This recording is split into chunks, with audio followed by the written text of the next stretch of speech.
Oh, what is the upskis, everybody? Welcome back to another episode of the GXGamercast, run episode 186 of my little gaming show where once a week I just ask to talk about video games. Whether they're new video games that I'm playing today, old video games that I grew up with, it doesn't matter. Video games. And today we are taking a look at arguably one of the greatest platformers of all time, and that is Donkey Kong Tropical Freeze, Donkey Kong Country. Oh baby, almost forgot a word right there, but Donkey Kong Country Tropical Freeze. We're going to be taking a look at that game today. It has been, oh man, I have been waiting to play this one for quite some time, and I finally got my hands on it, finally played it, beat that thing, did not 100% that thing, because that's way above my pay grade and or skill level, especially platformers, not my forte. I like them, but I am not good at them by any means. I mean, I guess I'm good enough to beat some of them, like, yeah, I could beat platformers, but 100%ing them, oh baby, that's no. Anyway, so we'll be talking about Donkey Kong Tropical Freeze, but before we get into the cold, freezy talk, and tropical, it's weird, it's a weird mix, but before we talk about that, let us discuss what I have been up to over the last week or so. As I always encourage you, the viewer, the listener, let me know what y'all have been up to over whatever amount of time. Gotta shout out the homie Jesse getting a brand new laptop that is a very top of the line unit right there. I'm very excited for him to get his hands on that and for us to start gaming, and I want to hear all about that laptop, so shout out to that. And there's going to be some gaming on that for sure, some Gears of War, and probably maybe even some Halo, and we'll see where that one goes. Anyway, what have I been up to? Oh yeah, okay, so we do have a movie. We have a movie, and no, it was not Lord of the Rings, Return of the King. I did not watch that. It was just me, so it was a single person movie night. I'm waiting to watch the Return of the King with my wife, so just me. So I decided to watch a movie that's been on my list for a very long time. Finally watched it, Zone of Interest, and it was an interesting watch for sure. It's definitely got an interesting concept to it. It's very dark. It's very very, not a good situation. It's about Auschwitz. I believe it's Auschwitz, the camp from World War II. So very dark theme, obviously, but a very I have never seen it looked at in this manner before. A very kind of fly on the wall situation. So there is this, what is he? A chief, a high up ranking officer, and he runs Auschwitz. Like, he is there day-to-day operations, and his house is literally right beside it. So you're watching, like, this guy go by his, like, day-to-day life. He's having breakfast, and all you hear is, ah! And, like, screams and stuff in the background, and, like, gunshots, and you're seeing the trains coming in, and, like, if you don't know a little bit of the history behind it, then you might be a little bit lost with this movie, because it kind of makes you connect the dots a little bit. So if you're not familiar with it, you may not. This may not be the best watch, but it was definitely, it was something you have to, like, kind of look at the backgrounds, and you definitely listen. There's a lot of listening you need to do in this movie, because you gotta, you're hearing stuff in the background, you're seeing things in the background. Very well shot, very well acted. Everything was that's all good. Just it's just kind of a bummer drummer of a movie. It's not a very good, a nice theme. It was not a very treating the Jews very nicely at all. So that wasn't very great. But it was a great movie. I think 8 out of 10. I watched that. I believe it was on Amazon Prime. I believe that's where that one is. But I think you could find it in a couple of places. But a nice simple watch. It was a movie rarely under 2 hours. So that was a treat, and didn't bore me. I was actually hooked into this movie. But yeah, good watch, great watch right there. 8 out of 10. So that's all the movies. In terms of TV shows, we got Survivor, of course. Survivor season 19, I think we're on right now. Yes. And this was a fun season because of one character in particular, Russell, the oil man. Holy jumping. This guy was an absolute... he was the star of the show for this entire season. He was there he made it to the finals. Did not win. That was my only thing that I did not like about this season, was the winner. Did not agree whatsoever. It was literally... she rode the coattails under Russell, and because Russell and the other person was Russell is literally a rich oil man, so he's got money. The other guy was a doctor, so they were like, okay, I guess we'll just give the money to the person that actually needs it the most, which is fine, but like in terms of like Russell's game was phenomenal. Like this guy was playing chess while everyone was playing checkers. This guy played the game of Survivor as hard as I think I've seen anyone play it, and hilariously so. He was trolling people. He was throwing people's socks in the fire in the middle of the night so they wake up and they have one sock. They're like, then they're freaking out the whole day. Where's my sock? I can't find my one sock. Like, did a rodent take it? Like, what the hell? And Russell's just sitting there giggling it up. Like, that's the kind of stuff he was doing all season long. Absolutely hilarious. And he got away with it, too. Like, he never got caught doing all this hilarious trolling and always had a smile on his face. He was a character, absolute character, going to go down as one of the most maniacal Survivor players of all time. And I think he should have got the win that season, honestly. Even though he is a rich millionaire oil man, I think he is the true winner of Survivor 19. But a damn good season right there. It hit that with a 7.5. Actually, I'll go 8 because Russell was so damn good. I'll go with a great season of Survivor right there. It was a harsh season as well. I forget. I think were they in Samoa for this one? Might have been Samoa was this one or the last. It doesn't matter. Wherever they were, tons of rain. So much rain this season. There was a 23-hour straight period of rain where just constantly rained. They couldn't do anything. All they could do is try and huddle in to their shittily made shelters. And one guy was just hugging a tree the whole time. He was like, the shelter's not doing anything. I'm doing better hugging this tree. So he did that for 23 hours. I could only imagine. So yeah, a harsh season of Survivor. 2 medical evacs. We had 2 people just couldn't continue anymore. One was dehydrated. One, I can't remember what happened, but there was 2. Yeah, so an eventful season of Survivor, and we're going on to season 20 now. So I'm imagining something big's going to happen for season 20. Excited to get into that one. But before we got into season 20, haven't gotten there yet, but we did watch F1 Drive to Survive season 8, baby. Come on down. And this is kind of becoming like Survivor because F1, it's the same circuit of races every year. The fun of it is that they make all new cars and the rules change and drivers change teams and there's a whole bunch of shifting of parts all throughout the teams in the league and everything like that. So that's all interesting and everything like that.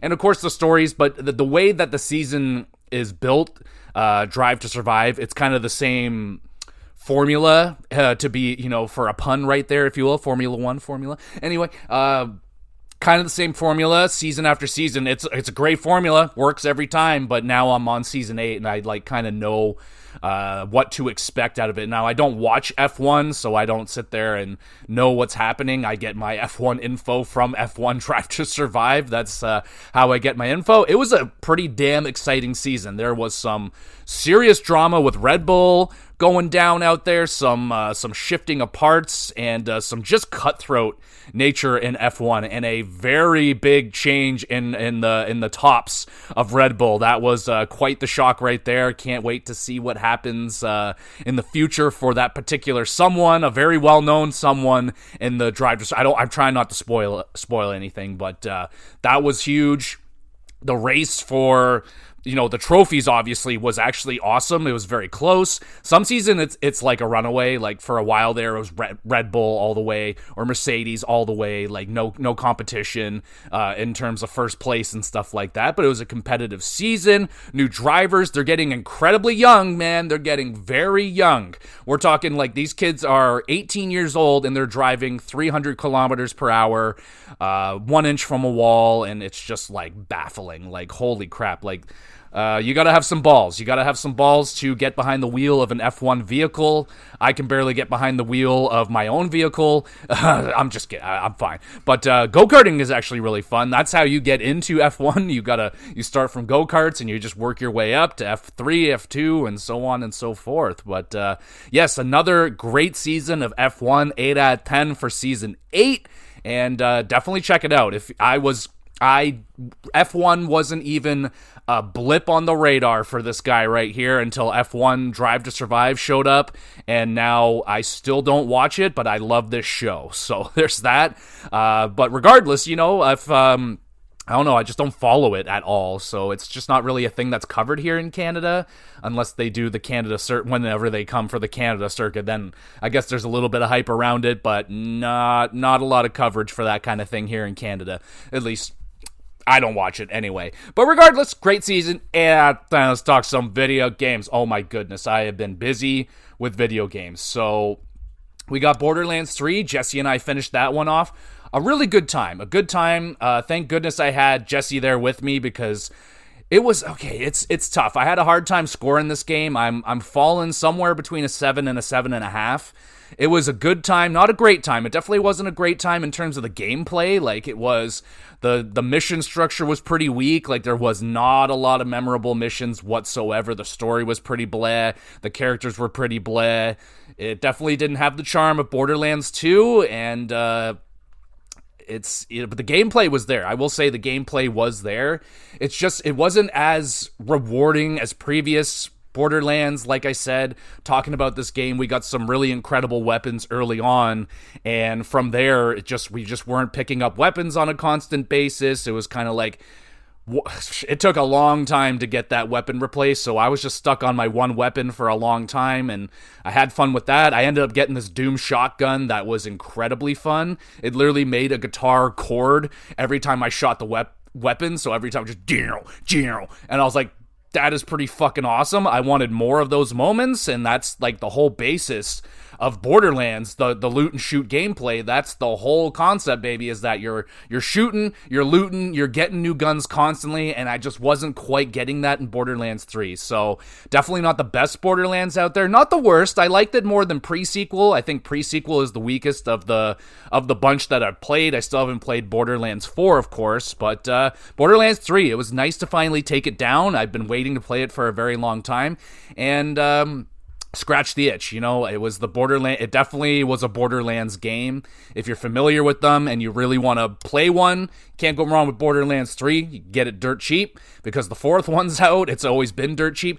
Way too much DLC. I'll throw that out there right now. There's an insane amount of DLC for this game. We did not play any of it, but there's like 6 DLC packs or something like that, and they are not shy about shoving that in your face throughout the whole entire game while you're playing it. It's there front and center, like in the hub world the whole time, so kind of a shameless plug right there. I didn't really enjoy that, so I'm thinking more of a 7 out of 10 for Borderlands. It was a good time. Definitely grab a buddy or two. The more the merrier, so don't play it alone because I imagine it would be very boring. But as a co-op looter shooter, pretty good time. 7 out of 10 for Borderlands. All right, we move on. We got Lego Batman. Finished that one off as well, I think. We don't really know. The structure of the game was not... The hub world is a little bit confusing. You're like switching between Arkham and Batman, so you're playing villains and as Batman and Robin.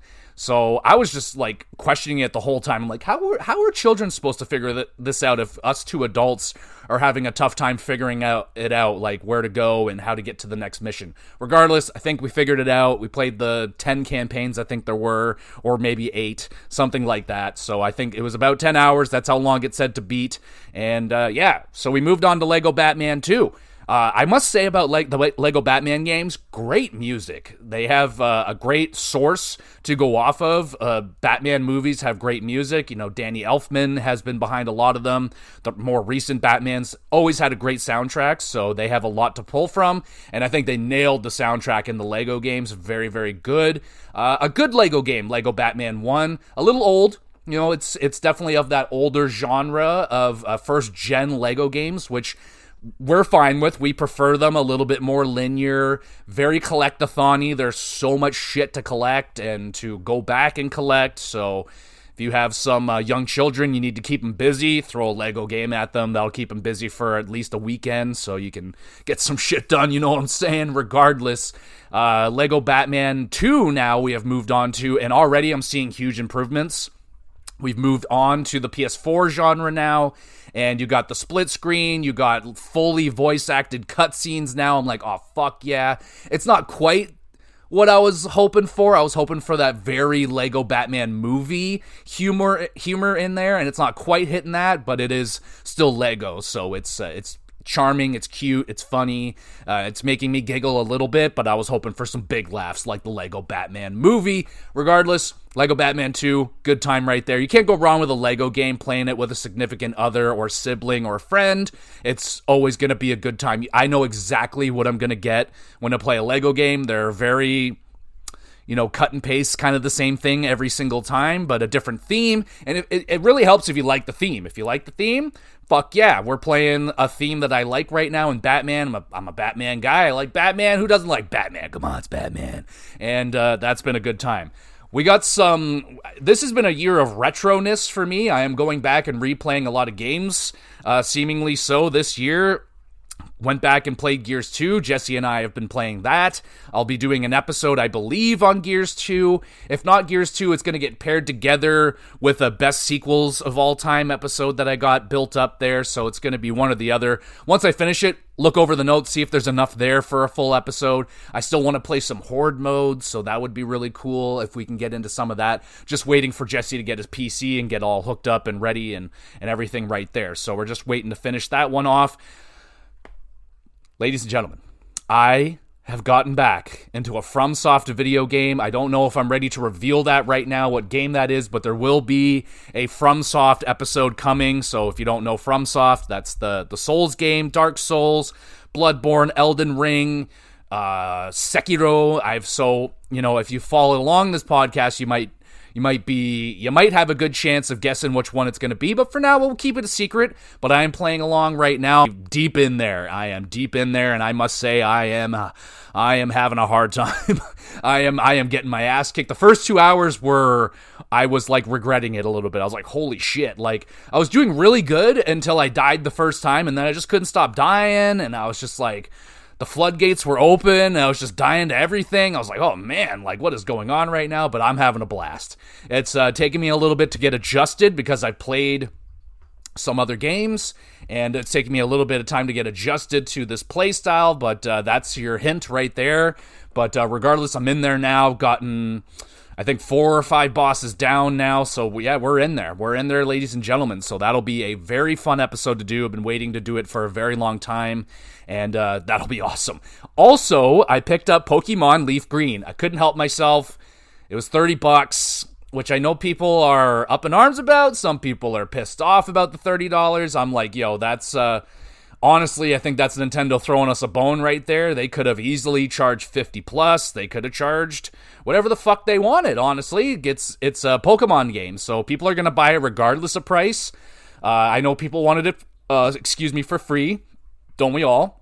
We want everything for free. It should have, honestly been released on the Game Boy Advanced, the online thing, but that's a little bit too big of a fish for Nintendo to throw at us for free, so I think $30 Canadian, $20 American is honestly pretty damn fair, considering how much that game costs. If you want to buy a loose copy, or God forbid, a fully complete copy of Pokemon Fire Red, Leaf Green, you're talking hundreds of dollars. So yeah, it's I think I was not complaining. I've seen the prices of it. I'm good, so I'm very happily playing it on my Switch. I'm already like fucking 16, 17 hours into the game, so yes, there will be an episode on Pokemon Leaf Green, Fire Red. I chose Leaf Green because I already played Fire Red growing up. That was the one I had, so I picked up Leaf Green because, why not? And it's shocking. I am shocked at how much it's grabbed me already. Like,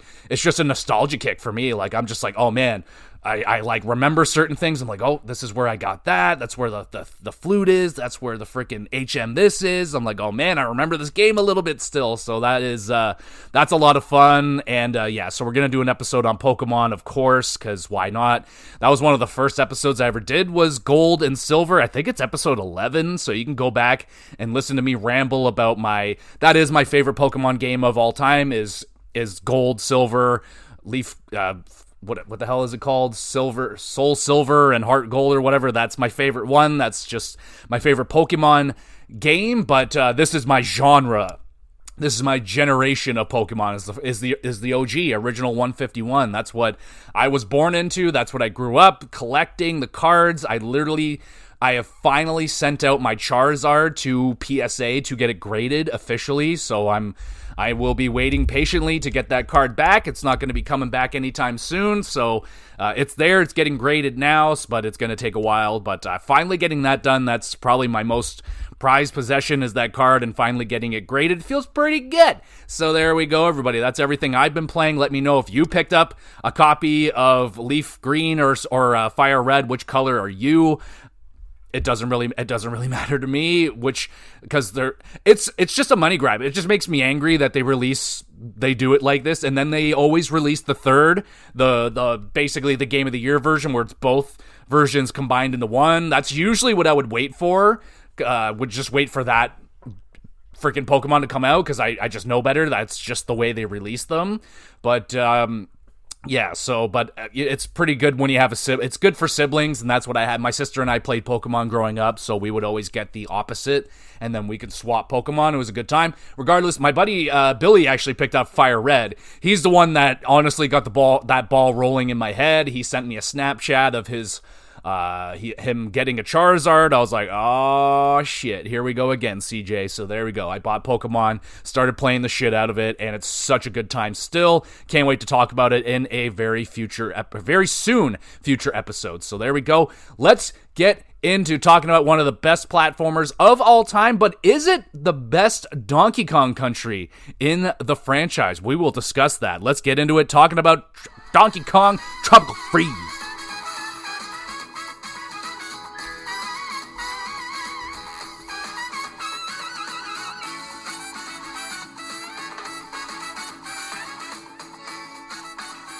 Oh, baby, that music is ridiculous. I can't wait to talk about it. We'll get there in a second, but let's start off with talking about where this game released and when this game released.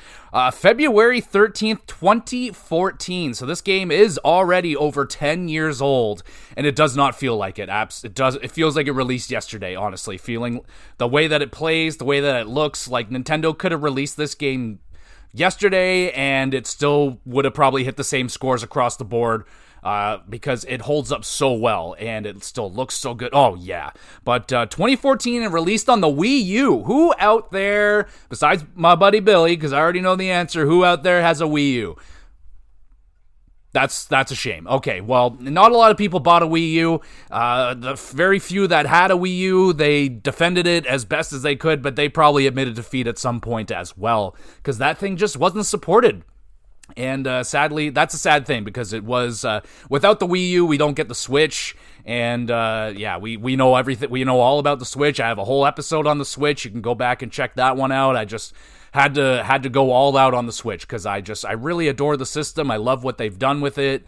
I like the direction that it's going, and I am very excited to hopefully be getting a Switch 2 rather soon. So we'll see where that one goes as well. So far, so good. But releasing over 10 years ago, like I said, the game doesn't feel like that. Developed by Retro Studios, and I just wanted to talk about Retro because, man, what a studio they are. I don't think they get their flowers, man. They have been a fantastic studio. Most recently releasing Metroid Prime 4 on the Switch 2, which came out to, I would say, underwhelming praise. It has like a 79-80 on Metacritic, which comparing it to other Metroid Prime games, that is the lowest out of all of them. That's down there with like Other M, and that's low, man. That's low for a Metroid Prime game, so that's pretty disappointing, I imagine, for Retro. That would be one of their lowest rated games possibly ever, and they came from some high praise games. They did the original Metroid Prime trilogy as well, 1, 2, and 3. All three of those games were very well respected. Metroid Prime, the original, is regarded as one of the best games of all time. I played it last year, 2 years ago, the remastered re-release and everything. I think it's still a great game. Don't think it's still holds up as one of the greatest of all time. I think it's showing its age a little bit in terms of its platforming and some of its control schemes a little bit there, but the music and everything was fantastic. But then Retro went from Metroid Prime, and they took a little detour and started making Donkey Kong Country games. They came back with Donkey Kong Country Returns, which is one of my favorite Nintendo Wii games. I love that game. I talked about it before. I have a full Let's Play on my YouTube channel. You can check the link out in the description. It'll take you to my YouTube channel. Do I recommend you watch that episode? It was a long time ago. It was a different era of YouTube where you were supposed to be as loud and annoying as possible, so that's what I was doing. So I apologize if anyone watches it and is offended by how annoying I am, but that's the way it goes. So there's other Let's Plays on that channel as well. I haven't done a Let's Play in a few years, but maybe I'll do one this year and we'll see where it goes. I like to do horror-ish video games. I really like doing Resident Evil. I've been planning on doing a Resident Evil 4 remake replay, so maybe I can do a Let's Play on that game because I just adore it. It's so freaking good, and I want to play it again. So that's always a good way to get me playing another game. Play it again, let's do a Let's Play of it. Why not? That could be a lot of fun. So maybe be on the lookout for that. So go subscribe to the YouTube channel and check it out. There's a lot of content on there. I upload all these episodes over there. So if you want to listen to them while you're in the shower or something, I don't know. But I put them on YouTube because it's an option and I do it. So there you go. Regardless, Retro is a fantastic studio. They make great games, so they went on to make these Donkey Kong Country games, and I think, honestly, they are some of the best platformers of all time. Of all time, period. Like, top 10, top 5, you can argue. It depends, it depends where you're from. Like, I've made this very clear, very known on this podcast that I side on the Donkey Kong side. I grew up on both of them. I had Super Mario World and Super Mario Bros. 3. I had all the Mario games too, but I also had Donkey Kong Country, and my sister and I, we always preferred Donkey Kong Country. So I grew up a Donkey Kong kid. I was very disappointed from N64 onward. I didn't get into Donkey Kong 64. Didn't have an N64 growing up. Didn't get Donkey Kong 64 till way later in my life, and it's maybe that's a story for another day. But there was a long period there where there was no Donkey Kong Country games, and to hear it coming back on the Wii, that was huge for me, and I played the shit out of that game. I remember renting it from Blockbuster a couple of times. I rented it once just to play, and I rented it again to do a Let's Play, and it was awesome. That game was hard as hell, though, and the tradition continues. This game, pretty fucking hard, too. But they give you a ton of lives in this game. I didn't have one singular game over. I was pretty prepared to have a high game over. I like to track my game overs when I play platforming games, just to prove how bad I am at them. If you want to hear how bad I am at platformers, go back and track down the Crash Bandicoot trilogy. I died so many freaking times playing those games. Holy crap, I was terrible at them.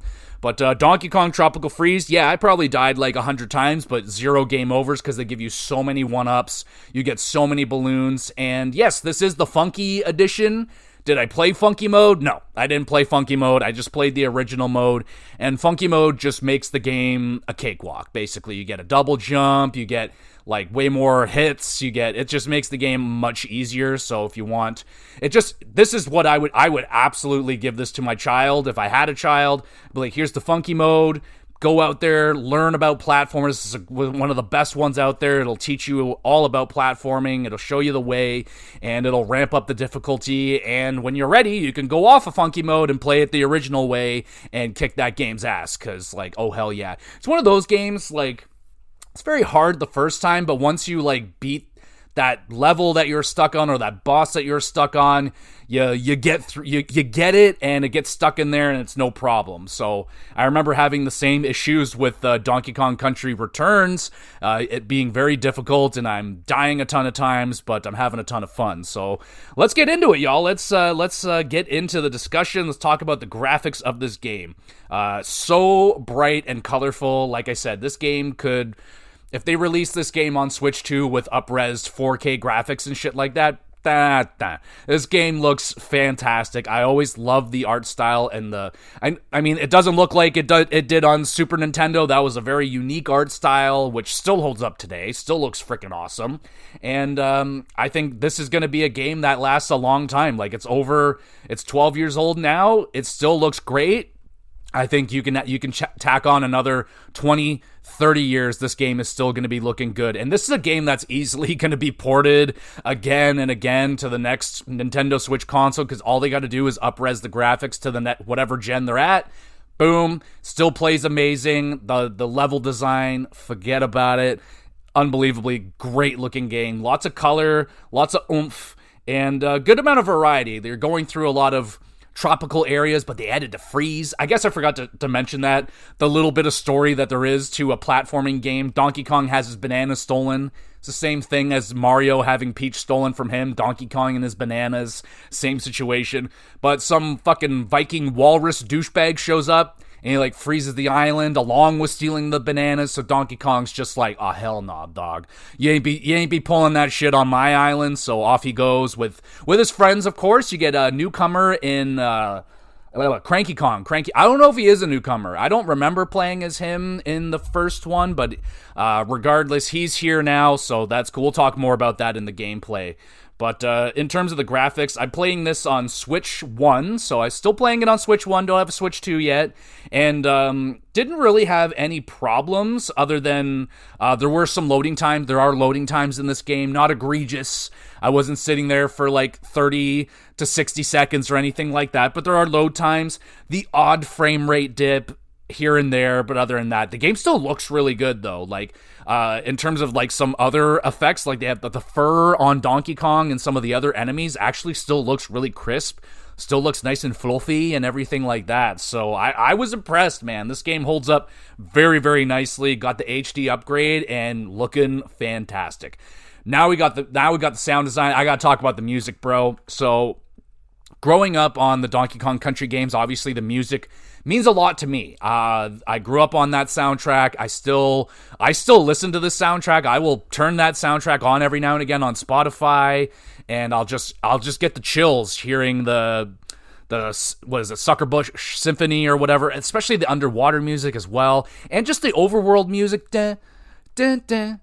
Dun, dun, dun, dun, dun, dun. I mean, it's so freaking catchy. That has been a lifelong jingle that has been in my head for my entire life since like I can remember, and I still hum it. I still think about it. And the fact that they got back the original composer that did Donkey Kong Country 1 and 2, they got him back for, I believe he did Returns as well, but he definitely did this game, and you can feel it. You can hear it. You can sense it. It's got the feel, man. It's got those trumpets are going fucking crazy. The drums sound excellent. So many catchy tunes and remixes, man. They have great remixes of some of the original jams, and the underwater music is absolutely phenomenal. Love the underwater jam. It's so just melodic and comfy, and just you feel so comfy in the water, and it really goes well because these are some of the best underwater levels I've ever played. So I gotta say that right. I can't hold it in any longer. Some of the best water levels for sure.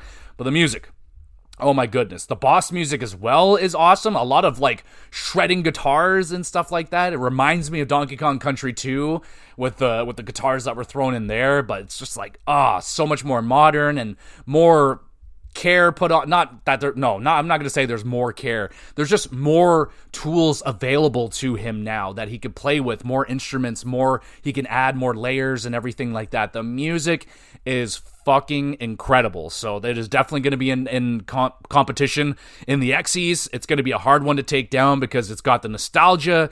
It's got the composer is back from some of my original favorite soundtracks of all time from childhood. So yeah, it's got a high bar set right there for the Xyz for sure.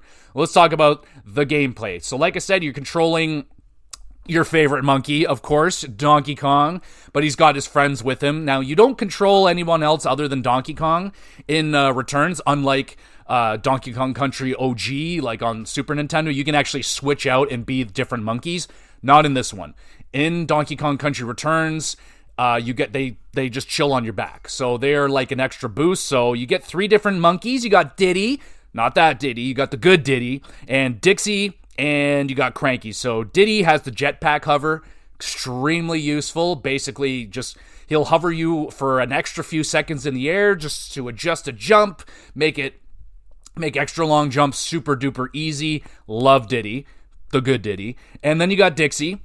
She's got the hair twirl, very useful as well. She can get you up higher just a little bit, that extra inch or two, just to make that extra get that extra banana, get that extra Kong letter, whatever it is, that extra hard secret jump. She is the GOAT at that. And then you got Cranky. I don't vibe with Cranky. Didn't like Cranky. He's got a pogo jump. I did not play DuckTales growing up, so I don't vibe with the whole pogo jumping thing. I didn't like it in Hollow Knight Silk Song. I don't really like it here, so I will say that right now. By far, I'm not gonna lie, didn't go after Cranky once. I picked him up numerous times by accident, and every time it was a disaster. I need that extra jump. I need that extra adjustment time, and that's what Diddy and Dixie provide for me. Cranky, he's just like a show off. Like, if you're just good at the game and you just want to show off, you're Cranky probably. So good for you if you're Cranky. I didn't vibe with Cranky very much, so I wasn't doing much with him. But in terms of control, Donkey Kong controls very well. He feels heavy. Unlike Mario is usually really light feeling. Donkey Kong feels heavy, but not in a bad way. Like, he still feels very mobile.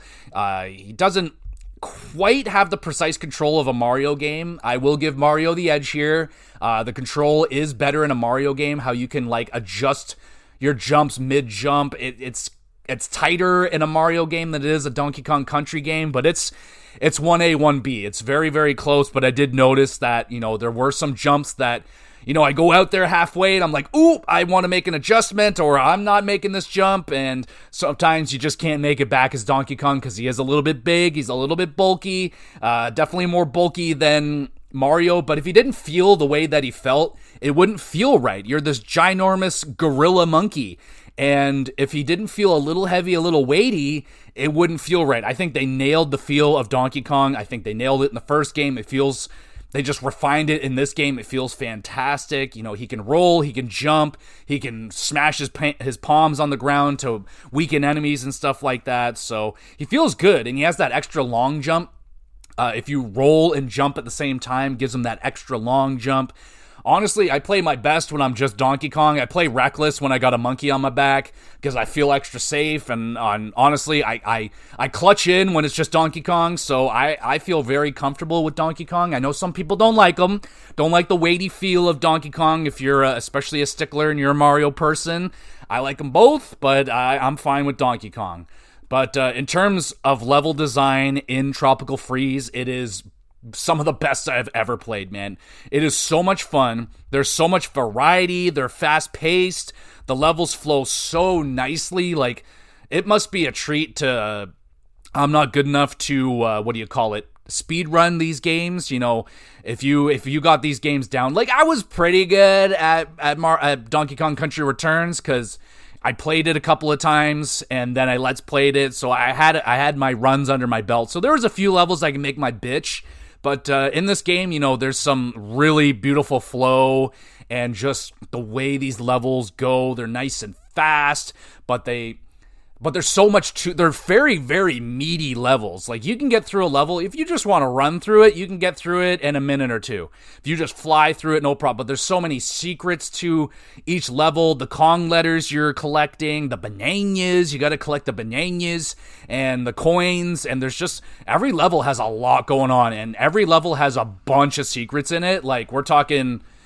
shit, man, like anywhere between 5 to 10 secrets per level. Like, there's a lot of secrets, and I'm bad at finding secrets, so there was a lot of things I was missing. I was good at the Kong letters. I was pretty damn good at getting the Kong letters. I would say like 75-80% of the levels I was able to acquire all 4 letters of the Kong letters. I'm sorry if you're not like overly familiar with the Donkey Kong games, but in every level there's the 4 Kong letters, K-O-N-G. They will be in obscure spots. You might have to make a extra hard jump. You might have to risk your life maybe in a very risky jump. You might have to use a boost of an enemy or something like that. They're always in unique spots, but they're usually invisible sight. They might be right there, but they're just a little too far to reach, and there's a certain way to get there, but they're always very enjoyable to collect. But they also have...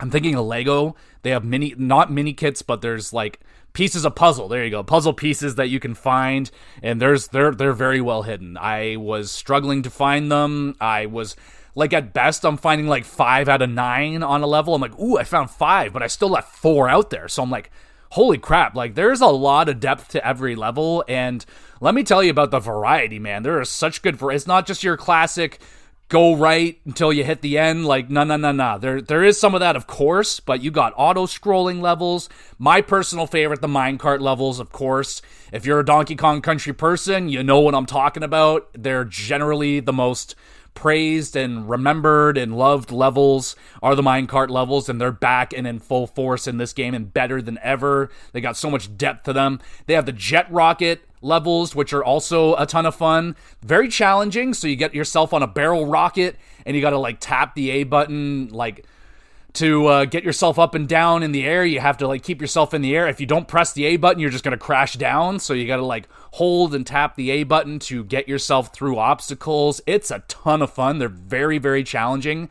I remember them being like some of the most challenging levels from Donkey Kong Country Returns, like just losing numerous lives. Yeah, so you got a whole bunch of that, a lot of variety. Standard Donkey Kong Country overworld, you know, you're just traveling from level to level. There's no open world baloney here, just a classic fucking platforming overworld where you just level to level. There are secret exits on some levels. There were some. I tried my hardest to get to. Some of them are very difficult. Very difficult. Like, there was one that you had to get through the entire level with Trixie, which it was already a very hard level to get through. So you had to get to basically all the way to the end. Then you have one shot. Do not miss your chance to blow. This opportunity comes once in a lifetime.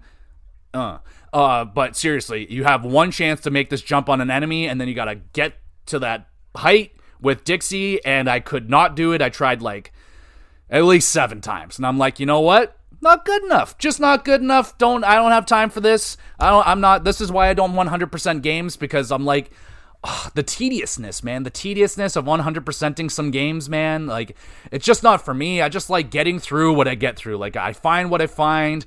If I got to start looking shit up, I'm like, But I did admittedly look up some of the secret exits for this game because I wanted to experience every level. I didn't want to miss a minecart level. I didn't want to miss a rocket level because they're so damn fun, so I wanted to make sure I got every level. Did I get every level? No, I didn't. I'm sorry. I didn't get every level played in Donkey Kong Country. I didn't get the 100%. I'm not good enough for that. It was a challenge enough just to get through the damn game. So that's where I'm at with that, but the freaking variety is so damn good. The overworld it's just refreshing, you know. That's why I time these games nicely after another. I played an open world game. I wanted nothing to do with an open world game at this time, so I'm like, let's go with a nice linear platformer where there's no fucking, there are hidden paths, but they're not as the whole entire game is built around that. So that was nice, just traveling the world to world. There's 6 different worlds to go through. They finish off with a boss fight, and which are very tough. We will talk about some of the boss fights and my favorite levels and stuff, but very well designed boss fights where it is a little kind of Mega Man-y, where you got to remember the pattern a little bit. You got to get familiar. You're gonna die a few times, but once you get it, like if you came back, like once you beat that boss, it may have taken you 10 times to beat it, but you can come back and you'll beat them first try now because you get the pattern. You know what to do this time, and these boss fights. Admittedly, I do have a gripe to pick with the boss fights. They're too damn long. They do not follow the Mario rule of 3 hits, you're done. No, absolutely not. We're talking like 6, 7 hits. Sometimes these boss fights can last like, it feels like 10 minutes, but I don't think they're that long, but they feel very long, a little too long, and that got a little bit tedious considering how many times you're going to have to replay these bosses sometimes. And it's not, sometimes they have like animations they got to get through, and it takes a while, and you're like, oh, but they're freaking awesome though. But like I said, like, this game is tough. It is not a Mario it's not a Mario game in terms of difficulty, where like it only really gets hard in the last world and the extra stuff, like when you're trying to 100%. No. This game gets pretty tough pretty quickly. I would say around like the 4th world, it starts to ramp up the difficulty. It really smacked me in the face around World 5. I was like, damn, son. World 5 really kicked my ass. But like I said, there is funky mode, so it can, if you're struggling, you can go into funky mode and makes the game super duper easy. if you are struggling with the game, of course, but you're not struggling with the game because you're awesome at Donkey Kong Country. You're way better than me. Let me tell you, the one level that got me, it was like freaking Crash Bandicoot in the first game, that damn bridge level. Oh my god, that bridge level was so freaking bad. I hated it. But this level, Fruity Factory was the one. In World 5, it hit me in the face with the difficulty. I died, I shit you not, over 30 times on that level. It was just ridiculous. I don't know what to tell you. It was just, that was the level, that was the bane of my existence. But other than that, there's a lot of great levels in this game. My cats absolutely loved watching me play. My one orange cat in particular, she really liked watching me play this game. Just liked especially there's the monkey boss fight, which the triple monkey boss fight was the one that especially pushed the length a little bit too long, but it was really fun to watch. My cats liked watching it. They're throwing like balls around, they're swinging around. It was very well animated. I really liked the animation in this game. Very strong, kind of cartoony, in a good way, of course, like a good fucking cartoon animated show. Very nice. But those monkeys, man, they were a lot of fun, and they whooped my ass. Holy crap, that fight took me a hell of a lot of time to get through, but it was fun. That's the good thing about the boss fights, is that you have to it gets a little bit repetitive because you're fighting them so many times, but they're pretty damn fun. They're really hard though. Holy crap. Nothing like a Mario boss. Like the Mario bosses, like especially in Galaxy and stuff, they're like a pushover. They're fucking nothing. But then you get a Donkey Kong Country boss fight, you're like, oh shit, I am in it right now. Like I am fighting for my life. They are some of the hardest boss fights I have ever done. Like especially for a platformer. Oh my goodness gracious. Yeah. Very, very difficult. But another thing I brought up is that Donkey Kong Country, arguably, I'm putting it out there, I'm saying it has the best underwater levels of all time. The Donkey Kong Country series, through and through, best water levels, better than Mario, better than a lot of games struggle with underwater. Mario, not so much. There are some, especially in the 3D games. Underwater 2D in Mario, pretty fucking awesome. 3D, pretty awesome for 3D standards, but it's still 3D, so sometimes it's still a little bit awkward to control.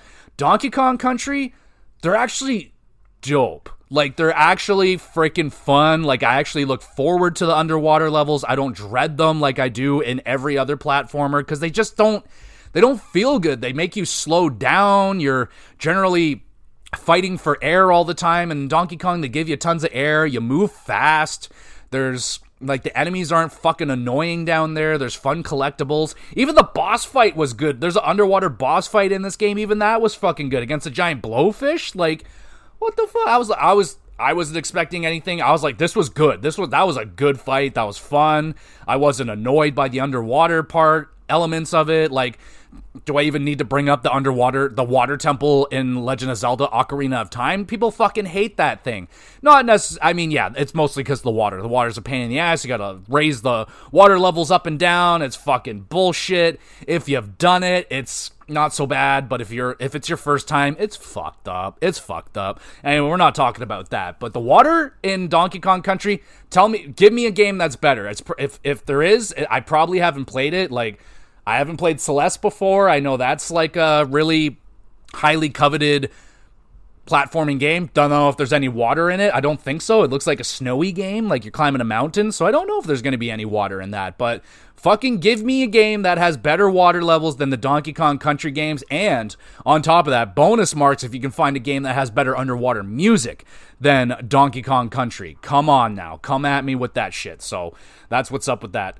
Any of the minecart levels or the rocket flying levels would be considered my favorite levels in Donkey Kong Country Tropical Freeze. You give me a minecart level, I'm having a good time. They're so fun and frantic. Oh my goodness. Like, the stuff that they must be a treat to watch as well. I didn't have anyone to let me watch or anything, but I was dialed in. Like, I just love a minecart level. They're so freaking fun. I wish there was more of them, but they do unique things. I don't know if you're riding a penguin or something. There's a unique one where you're riding something weird in this game, but oh my god, the carvels, the rocket flying levels, very, very fun. I rate 8, swimming away from the octopus. That was a badass moment right there. And another freaking really good underwater moment. You're dodging landmines and tentacles, all while trying not to drown, which admittedly, I did drown a couple times, kind of forgot, wasn't sure if monkeys could breathe underwater. They can't. They need bubbles. They need stuff like that to breathe underwater. But yeah, once like I said, got to World 5, that's where it really hit me in the face with the difficulty. I thought there was more worlds. I thought, I was thinking Mario, all right, we got 7 worlds here. I was like, damn, we're only at World 5 and I'm already getting my ass kicked. But that was, in fact, the second last world. So, no, that makes sense. But it depends on your capabilities in platforming games. This game can take the gloves off in World 2. It could be hard for you in World 1. This is not baby's first platformer. This is an advanced platformer, I would say. Like, you would give this if you have like a teenaged young adult, 12, 13, maybe 11 if they've been gaming their whole life. Like, I wouldn't give this to a toddler or anything. This game is very tough. Like, my sister and I, we could never get through Donkey Kong Country as kids. We never beat them. I didn't beat them until way later in my life when I had like save states and reasonable things like that where I can actually get through those games. But yeah, these are tricky. These are definitely some of the hardest platformers I've ever played, and not a bad thing at all. I actually really enjoy the challenge. That's why I kind of prefer these over the Mario games, because Mario doesn't really give me the challenge. He gives me a lot of fun, absolutely. They're so fun. The level design is excellent, but the boss fights are weak. Like, I would take a Donkey Kong Country boss fight over a Mario fight any day of the week, because the Mario ones are all the same. It's kind of that 3-hit, hit him on top of the head, hit him in the bright red belly button or something like that.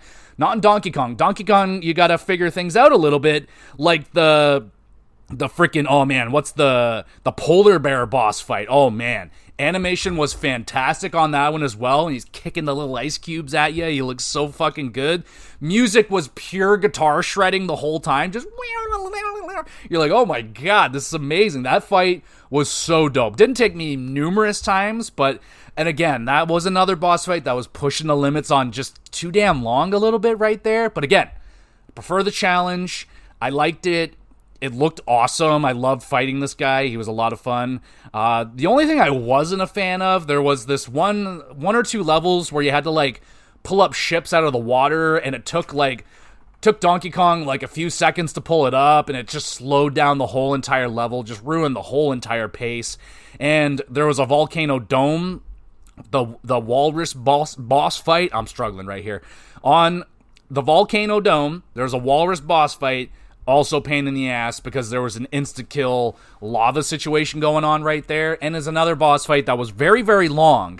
And, like, I had the first part down, no problem. But then there was a sequence where he throws you up in the air, and the platforms all start to go away. And I swear to God, there is such a small slither of error for you to, if you fall into the lava, it's insta kill. Doesn't matter if you have 4 hearts and you got 4 hits on you, you got your full monkey, you touch that lava, you're fucking dead. And that happened to me like 6 or 7 times, and I was like, damn son, like, it's not even that hard of a fight. It's just the fact that I can get instant killed, and it happens at the later part of the fight. And it took me like four times to figure out, like, all right, like, you have to have like Dixie or Diddy with you at the second half of the fight when he does this jump, because without them, you're probably falling in the lava and you're probably going to die. Like, I couldn't figure out that jump. I got lucky a few times, barely made the jump and landed on the platform, but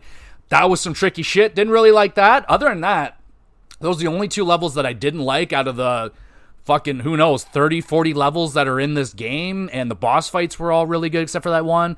And yeah, dude, I must say, is it the best platformer that I have ever personally played in my life? I don't know. There's some platformers I'd have to revisit. I still hold Super Meat Boy very, very highly in my platforming book, because I just remember it controlling so fucking well. But that game was a long time ago. I've played a lot of different platformers since then. I have a whole different outlook on platformers since then. I need to replay Super Meat Boy. It's been a long time since I've replayed that game, and it deserves it. And there's still Celeste, and there's still some games that I need to play before I can definitively decide what is the greatest platformer of all time. But what's one thing I can answer right here is that I do think this is the best Donkey Kong Country game in the franchise. I think this is better than Donkey Kong Country 2. Diddy Diddy's Conquest. I think that's what it's called. I'm looking at. I have the box of it. I can't see it from here. Regardless, I think it is. With that all, considering there's like a 30-year gap in difference, it's not really all that crazy to say that a game that is so much advanced in time and has all this new technology, 4K and all this shit, but it is still a 2D platformer at the ground base of things, and I think this one's better. I think it's better. It's got better level design. It obviously looks better. I'm not gonna give it shit for that, but I think this is the best one, and I think it might be I don't know if it's my favorite one. I don't know if I can give it that, because it doesn't have the nostalgia. It doesn't have I haven't replayed it like 7 times like I have Donkey Kong Country 2, and so I don't think it's my favorite one, but I think it is the best one in the franchise. Let me know what one you think. What is your favorite platformers of all time? Give me your best one of all time. Give me your favorite ones, because I'm on a platformer kick this year. I've been playing some platforming games, getting some under my belt. I think Celeste has definitely got to be one I take down this year for sure. But hit me with some indie ones for sure, because I've been especially impressed with some of the indie platformers out there. They are very, very well designed. And yeah, I'm pretty good on Mario stuff. I've beaten pretty much every Mario platformer, so I don't need those. But give me some obscure ones. Give me the indie ones. Give me some of that. I need some of that action right there. But Celeste for sure I want to try and take down. And I've been waiting for a Super Meat Boy 2, but they keep doing weird things with Super Meat Boy, making it 3D and I don't know what they're doing with that, but it is what it is. But I gotta tell you, that is still one of the best platformers out there on the market right now. You can't go wrong with Tropical Freeze, man. It is so freaking good still. You can get it for in and around $55, $60, $50, $60 on sale. You could probably find a used copy of it out there somewhere for a reasonable price, but it is definitely, I think it's essential for your collection. I think it is, especially the version of it on Switch. You can play it with the funky mode, and in case you want it. It may even just be just for a replay, to come back to it and just do a funky mode replay and just fucking destroy that game. That could be a lot of fun one day as well. But I think if you're a platformer and if you're a platform person, you haven't played Tropical Freeze yet, oh my goodness.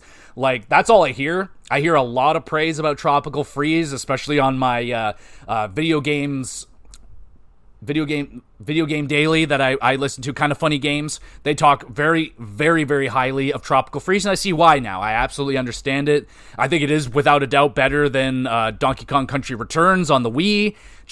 It was designed better. It wasn't designed around the Wii. It was designed around just not wiggling the Wiimote so much, but I still love that game as well. I wouldn't mind adding that to the collection, the remake, but I don't want to pay full price for it. Absolutely not.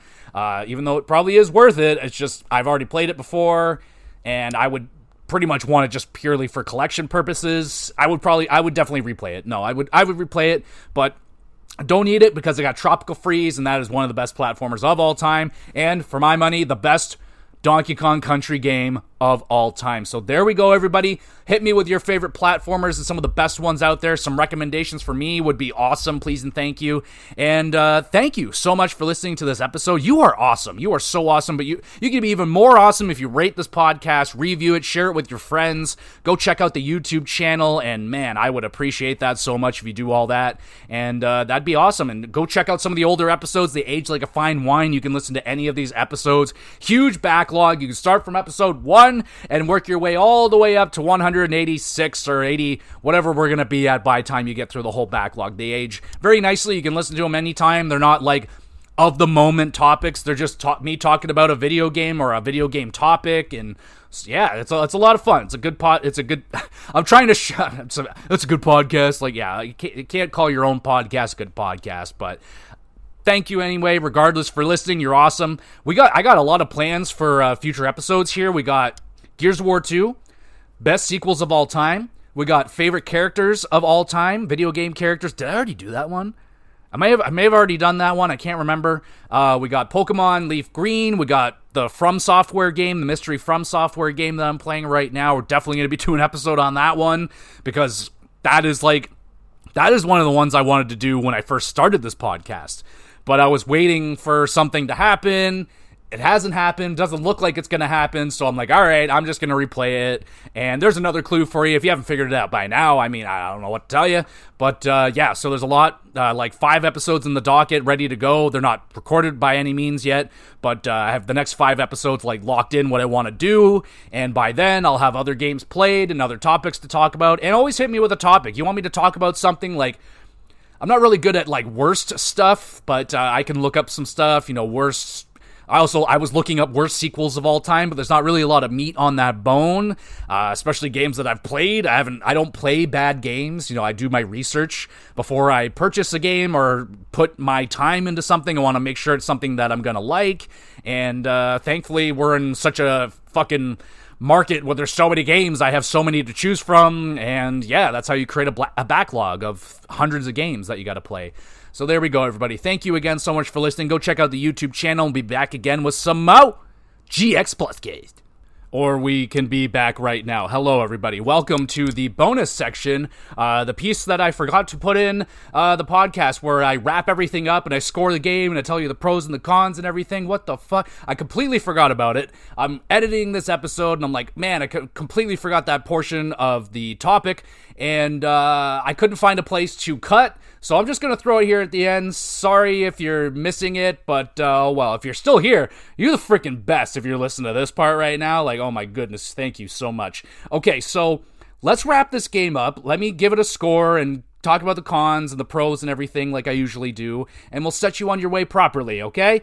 All right, so the cons, my only con with this game is that some of the boss fights are just too damn long. They feel too long. You're like maybe 1 or 2 hits too many. You're like, oh, I gotta go again. So I definitely struggled with the length of the boss fights. That was a little bit tedious. And that one level, that one mechanic where you're freaking pulling shit up really slowly, like what the hell was that? Why do you think that would be a good thing? Why do you think that would be a lot of fun? Oh, let's slowly pull up thing. Oh, that's no. But one tedious part of one level, not bad considering how awesome every other level feels. So that's a very small nitpick right there. But the boss fights, that's a little more real. That's a little more real of a problem, I think, right there. There is a happy medium somewhere in between there. Maybe it's 5 hits and Donkey Kong's going for like 6 or 7. Mario's going for 3. Maybe it's 5 hits. 5 hits on top of the head or something like that in a special secret spot that's super not a secret. It's bright red and bulging. Anyway, that's all I got for cons. Pros, bright and colorful art style that ages with grace. This game's still going to look good in fucking 20 years. Amazing soundtrack that actually rivals Donkey Kong Country 2. Is it better? In my books, I mean, obviously it's better. It's just got more to it. There's just a lot more they can do in a soundtrack in the modern age than they could do on a Super Nintendo. Yeah, obviously it's better. Does it hold a higher place in my heart? No, it doesn't. I mean, Donkey Kong Country 2 music, oh my fucking god. That's my baby right there. But this music, getting the original guy back, fucking phenomenal. He crushes it. Great soundtrack, fantastic control. I love the feeling of Donkey Kong, and that's a challenge. I think that's very difficult to get the feeling of Donkey Kong right. He has to feel a little heavy because he is big and heavy, but you don't want him to hagger the feeling of the game, and they don't. I think they nail the feel and the control of Donkey Kong. Incredible level design with a lot of variety. I just love the auto-scrolling, the minecart, the fucking rocket levels. Just awesome. And a great ramp up in difficulty. Like, they don't piss around. Like, it starts to get challenging, but they reward you with so many balloons. Every world, you can go visit Funky Kong, and you can buy balloons with the coins that you're getting. They're super cheap. I was able to fill up my balloons to 99 over and over and over again, and I never got even close to dying, getting a game over. So if I can do it, you can do it. It's a very manageable situation right there. And rewarding collectibles. Like, these things are actually rewarding to find. They're very hard. They're really well hidden. And when you find one, you're like, oh fuck yeah, I found one. Yeah. And that's good. That's what you want your collectibles to do. It gets a lot more out of the game. Like, I can literally get a whole nother run of the game and collect the collectibles and actually do that thing. So I can get a whole nother playthrough of this game. I got funky mode if I just want to get funky with it and just whoop this game's ass. This is an amazing platformer. It is literally one of the best platformers I have ever played in my life. It's a... Oof. Like, I have it here as a 9 out of 10, but like, considering it still holds the test of time, the levels are phenomenal. The only thing bad I can say about it is that there's no story to it whatsoever. There's no real character development whatsoever with Donkey Kong and crew. There's one level that was, like, not the best, and one boss fight that was a little bit not the best designed. I think I'm going to stick with my 9 out of 10. I think that's still a very highly praised video game right there, and considering it's it's 12 years old and it's still getting a 9. I'm treating this game like it got released yesterday because I bought it basically yesterday and I played it basically yesterday, and it feels like a game that just came out. It feels like one of the best platformers I ever played in my life. So it's a 9 out of 10. I could argue a 9.5, but like I said, if you want to have it as a full package, like, I'm not going to let platformers slide. Just because you're a platformer doesn't mean you can't have a story and develop characters. Like Celeste, I know that game has a story, has character development. It can be done. So, you know, doesn't mean that I know there's even character development in Donkey Kong Bonanza, I heard. So yeah, I know it can be done. So, you know, there's some holes here in this game for sure. It's not perfect. No, there's no such thing as a 10 out of 10 doesn't mean it's perfect, but this is definitely one of the best platformers I've ever played. Fucking phenomenal. 9 out of 10. Definitely going to be, I imagine, will be a contender, should be maybe a contender in the Xyz. The only thing that's going to pull it out is the fact that I'm just not a big platformer guy, and some other games just surpassed it. But right now, it's definitely in contention, and hell of a game. Track it down if you haven't played it. Honestly, take your fucking time. It's still going to be good in 5, 10, 15 years, so I don't know. Get it when you get it, but definitely play this game. Do not miss it. Don't miss the Donkey Kong Country games. Please, please, play them. All right, I'm out of here. GX Plus Cast, thank you. You the best. Bye.